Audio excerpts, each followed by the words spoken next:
कोई जरूरत नहीं है। आज के इस छोटे से प्यारे से सेशन में हम लोग इसी का यूज समझेंगे। कई बार हम किसी से बातचीत करते समय या फिर बोलते समय इस तरह के फ्रेजेस का यूज करते हैं अपने सेंटेंसेस में। कई बार कहते हैं ना कि कोई जरूरत नहीं है वहां जाने की, या इसी को कह सकते हो वहां जाने की कोई जरूरत नहीं है। कई बार कह देते हैं तुम्हें उससे बात करने की कोई जरूरत नहीं है, या कोई जरूरत नहीं है तुम्हें उससे बात करने की।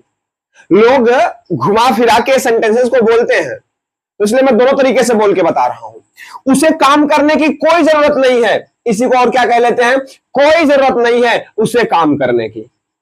तो जब कभी भी आपको अपने सेंटेंसेस में यूज करना हो कोई जरूरत नहीं है, तो इसके लिए आपको बेसिक एक स्ट्रक्चर याद रखना है। सबसे पहले आपको यूज करना है देयर का, उसके बाद आपको अपनी वर्ब यूज करनी है देयर इज, उसके बाद नहीं है इसलिए आप लगाओगे नो, और फिर जरूरत के लिए यूज करोगे need, there is no need. अब अगर देख लो वाक्य में सब्जेक्ट है, किसे करना है, जैसे यहां पे देखो तुम्हें उससे बात करने की कोई जरूरत नहीं है, तो यहां पे सब्जेक्ट है लेकिन कोई जरूरत नहीं है वहां जाने की, तो यहां पे सीधा सीधा सब्जेक्ट नहीं दिया है।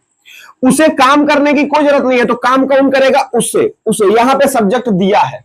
तो अगर सब्जेक्ट दिया होगा तब आपको यूज करना है फॉर प्लस सब्जेक्ट, और अगर नहीं दिया है तो सीधा सीधा टू लगा करके आप वर्ब की फर्स्ट फॉर्म लिख लेना बस। चलो सेंटेंस में इसको हम समझते हैं।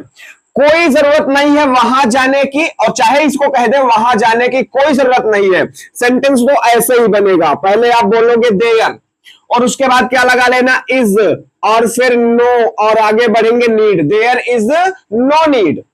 अब आगे देखो क्या सब्जेक्ट है वहां जाने की, किसे, उसे, हमें, तुम्हें नहीं पता, तो कोई बात नहीं, हम फार और सब्जेक्ट वाला प्रोसेस छोड़ेंगे और आगे बढ़ जाएंगे। टू लिख करके वर्ब की फर्स्ट फॉर्म लिख देंगे गो, और अदर वर्ड जो भी कॉम्प्लीमेंट के रूप में एडवर्ब वगैरह जो भी है लिख देंगे। There is no need to go there, there is no need to go there. Clear? आगे इसको भी समझ लो। तुम्हें उससे बात करने की कोई जरूरत नहीं है, सबसे पहले क्या बोलोगे देयर, और उसके बाद क्या यूज करोगे इज, फिर नो, और फिर need, there is no need. अब क्या करना है, अब आपको ध्यान दो कि क्या यहां पे सब्जेक्ट है, तुम्हें उससे बात करने की कोई, एक तो बोल सकते थे उससे बात करने की कोई जरूरत नहीं है, there is no need to talk to him, लेकिन तुम्हें उससे बात करने की कोई जरूरत नहीं है, तो यहां पे सब्जेक्ट दे दिया स्पेशली, और जब सब्जेक्ट आ जाएगा तो आपको नीड के बाद यूज करना है फॉर यू। क्या यूज कर लो, तुम्हें है ना, तुम्हें के लिए फॉर यू, उसे होता तो फॉर हिम, उसे होता तो फॉर हिम। तो यहां पे फॉर प्लस सब्जेक्ट लिखे हैं, लेकिन ये जो सब्जेक्ट होगा ना ये एज अ ऑब्जेक्ट लिखा जाना चाहिए। यहां पे जो सब्जेक्ट है ये किसके रूप में लिखा जाना चाहिए, ऑब्जेक्ट। क्यों? क्योंकि फॉर के बाद सब्जेक्टिव केस नहीं होती नाउन या प्रोनाउन, फॉर के बाद हमेशा नाउन या प्रोनाउन ऑब्जेक्टिव केस में होती है। समझ में आया? अगर समझ में आ रहा है तो कमेंट में जाओ और तुरंत लिख दो यस सर वी अंडरस्टूड, जल्दी से लिख के आ जाओ yes sir we understood the use of there is no need. क्या? The use of there is no need, comment में जाओ लिख के आओ the use of there is no need we understood, हमें समझ में आ गया, ताकि हमको भी पता चले ना कि आपको समझ में आ रहा है कि नहीं आ रहा है। और वीडियो को लाइक कर लो।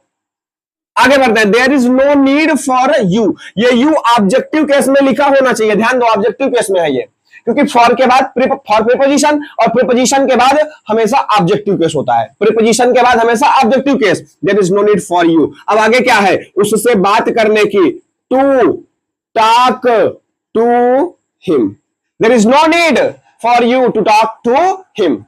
नेक्स्ट सेंटेंस है उसे काम करने की कोई जरूरत नहीं है, उसे काम करने की कोई जरूरत नहीं है। अच्छे से देखो, समझो, और कमेंट खोलो, और फिर से जाओ और इस सेंटेंस का ट्रांसलेशन कमेंट में करके आओ, जल्दी से करके आओ, और फिर मैं वही आपके कमेंट में आपके ट्रांसलेशन को चेक कर लूंगा सही है या गलत है, और जो भी रहेगा मैं आपको रिप्लाई में जरूर बताऊंगा।